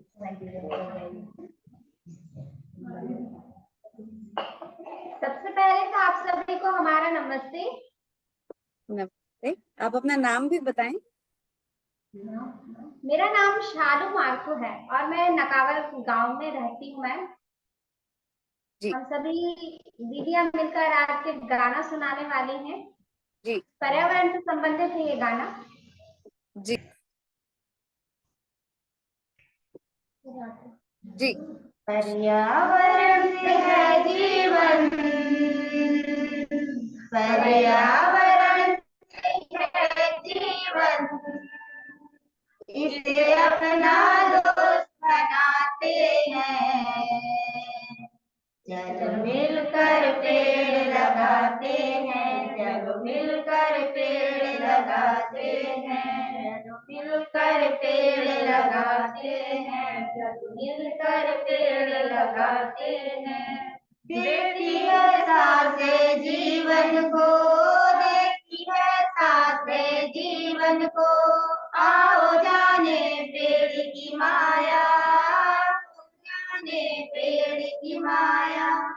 करनी है ये शुद्ध हवा को, करनी है ये शुद्ध हवा को, देती है फल फूल और छाया।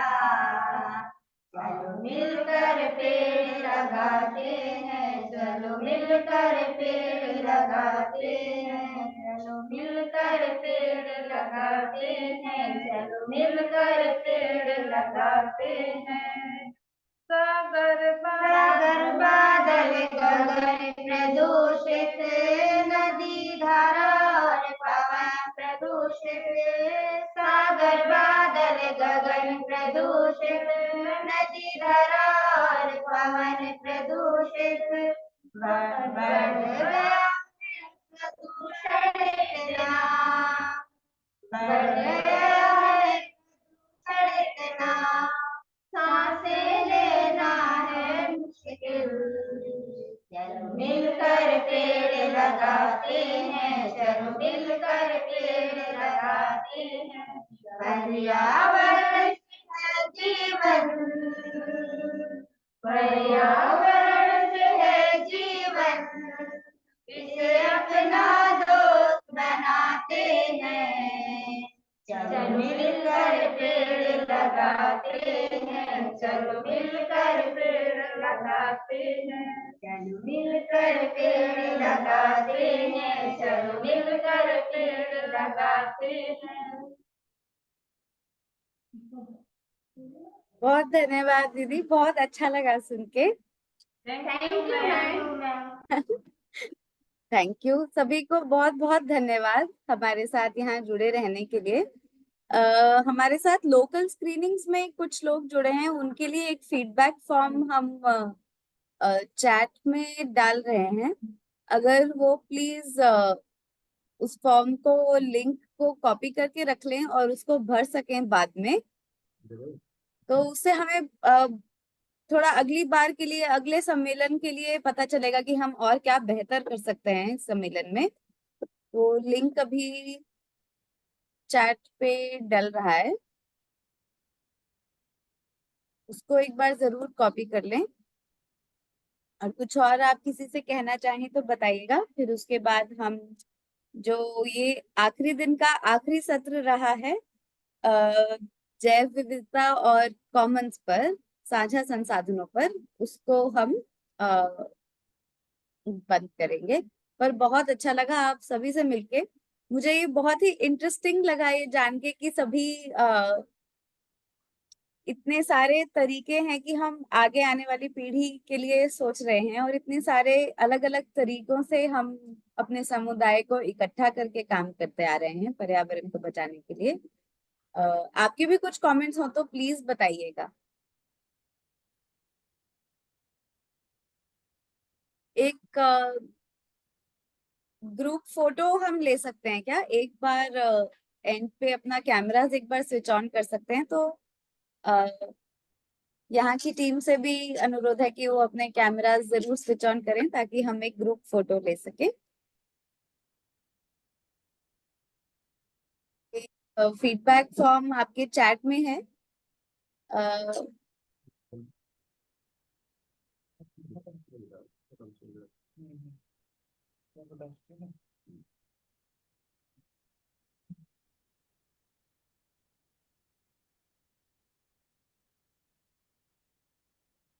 बहुत धन्यवाद। बहुत ही अच्छा लगा आप सभी से बात करके। आशा है कि हम अगले साल फिर से जुड़ेंगे और फिर से कुछ नई बातें कर पाएंगे। फीडबैक फॉर्म का लिंक चैट पे है।